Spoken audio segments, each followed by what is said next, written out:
You're going to be okay. That's the first thing I want to say. Today I'm going to talk about some of the cycles that some people go through. Some people have it, some people don't.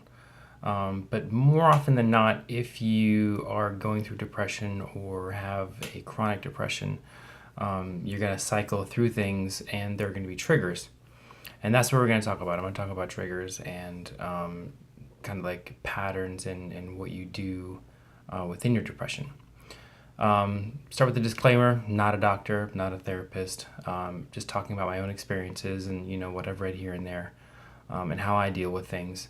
I'm currently going through a cycle, and that's perfectly normal for most people who have been through depression lifelong.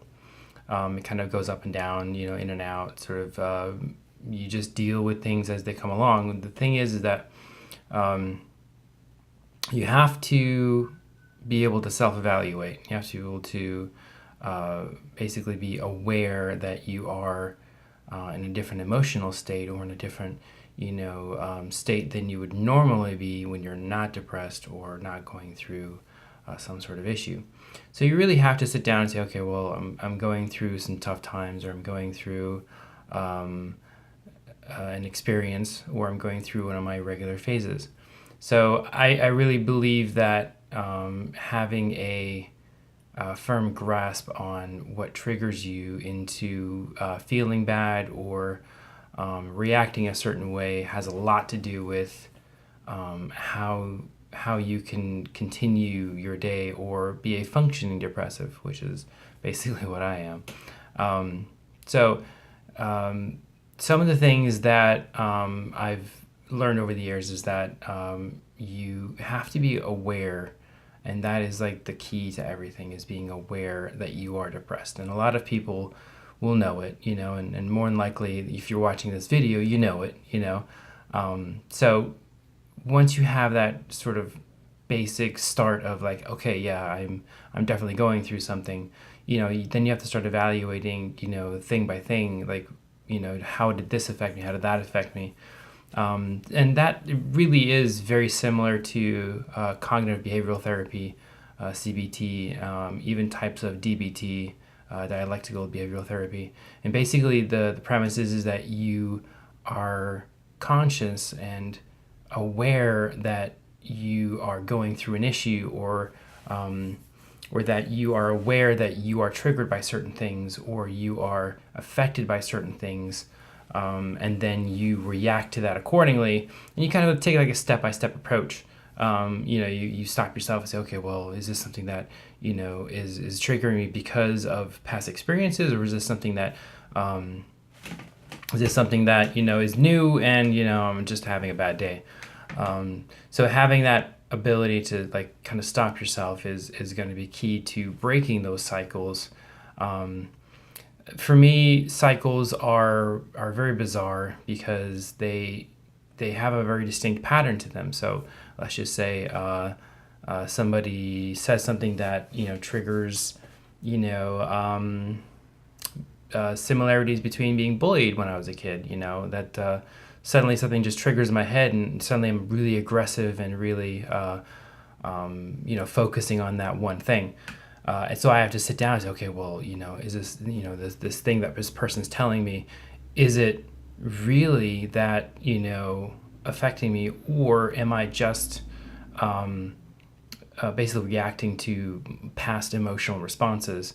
Sort of like, post-traumatic stress syndrome, if you want to put a word on it.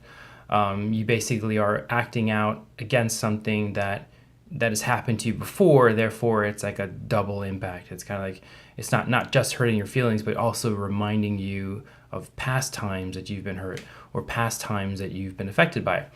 So being able to sit down and say, okay, well, is this, something new, or is this something that I'm just reacting to because, I have past experiences? And, believe it or not, a lot of us are going to have, the sort of auto responses, and you don't really realize that you have them.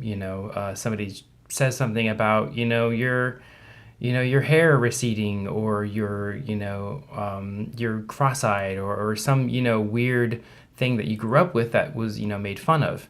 And by itself, you don't really react to it that strongly, but compounded on top of, growing up with people saying it, it's an issue, it's a thing of yours. So you really have to, and that's part of, understanding a cycle, understanding a phase, or understanding, if you're in a depressive state, that's going to affect you even more. So you have to stop yourself and say, okay, well, it's tough for sure. I'm not going to say, oh, you just stop yourself and, you just get better like everyone says that you are. But it's a work that you put into it. You have to stop yourself and say, okay, let's rethink of this. Let's write it down, or keep an eye on how I'm doing today, or self-evaluate throughout the day, which is what I have to do. I do it in the mornings, I do it in the afternoons and the evenings. Just kind of check what my emotional state is. That has a lot to do with everything. Your emotional state has everything to do with how you make decisions in life. If you're happy, you make happy decisions. If you're angry, you make angry decisions. If you're depressed, you make depressed decisions. So if you're in that sort of like cycle or state, you have to say, okay, well, maybe I shouldn't be making certain life decisions. Maybe I shouldn't be making long-term commitments when that you are in a depressed mode, or you're in an angry mode. People say it, things like that all the time, but on a lesser scale. It's more sleep on it, and don't be angry when you do things. So that cycle, I don't know. It's really a tough issue. I'm trying to keep the video short because it's a long discussion. So let's talk about what can you do about breaking cycles.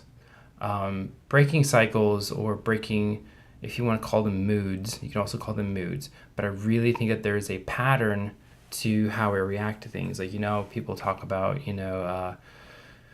like the different phases of grief, it's a similar sort of thing. We all have like a predictive cycle. So if something affects me really hard, I know that I'm going to get quiet. I'll know that, I'll eventually withdraw. And when I withdraw, I become more of a recluse. And when that happens, I don't talk to people, and that pushes people away. And then that begins its own piece of a cycle, pushing people away. Then you have fear of abandonment, et cetera, et cetera, et cetera. So, breaking down how you approach things from the start and knowing when something happens, that's like the key to it. So what do you do when you're in one, right? Let's just say you are nothing, you don't know what triggered you, you don't know what happened. You have to break out of that, and breaking out of it means you have to force yourself to do certain things. And by that, like it's literally, there is no easy answer. There is no magic pill. There's no magic answer. You literally have to force yourself to do certain things. If you are in a recluse mode, and if you're in a withdrawal mode, you have to force yourself to go out and do something. My easiest my easiest method is to grab my headphones, go to a cafe, sit down, and write or draw or do whatever. But I'm in a social environment, and that's kind of breaking that cycle of withdrawal. You're still in a people mode. You're around people, but you're kind of like disassociated a little bit because you got your headphones on and you're doing something. So that's one way of kind of getting past that, and then you kind of work a little bit further. Next time you go to the cafe, don't bring something to sketch on. Bring something to read, like a magazine, because it's harder to focus on that. You don't get quite caught up in the zone with that. Then next time, don't bring anything at all. Grab whatever's at the cafe, whether it's, a small magazine they have there or whatever, and then, break out of your headphones. Have one headphone in, and it's that step-by-step process to, to break yourself out of cycles. And there's a billion ways to do it, absolutely a billion ways to do it, and nothing works the same for everybody. So you have to, experiment, you have to work on it, and that's really the key to it, is to work on it. if you do recognize that you have patterns and you do recognize you have cycles, write them down, and do your homework. Have a list. Say, okay, I know when this happens, if somebody yells at me, I know I'm going to respond in this certain way. If somebody bumps into me aggressively, I know I'm going to respond this certain way. I know the next day I'm going to be overly aggressive and kind of, puffing out my chest. You have to realize those things about yourself, and that's how you get better. That's how you evolve, and that's how you move forward. That said, therapy is a big deal. I recommend therapy to everybody who has any issue. Seek a licensed therapist. Seek someone who's an expert at whatever it is that's ailing you. Don't rely on YouTube videos to figure out what your problem is. Use those as a guideline to move forward with that. Don't try to self diagnose yourself. That's like the worst. It's like trying to say, oh, I got a cold and maybe I have cancer, and it just spirals out of control. And then one day you're telling everyone that you have, multiple personalities, and when in fact you're just an angry person. So don't rely on, self-diagnosis. Get somebody to help you seek therapy. And I will make a video about how to find a therapist and how to deal with that, because it is not an easy issue. So yeah, good luck on your cycles. Good luck on, trying to find things that break it. Try everything: art, music, getting out, anything that is basically the opposite of what you're doing. If you're angry, do something that is completely serene. Go for a hike by yourself, So, all right, well, that's about it. Well, you're going to be okay. So just keep trying.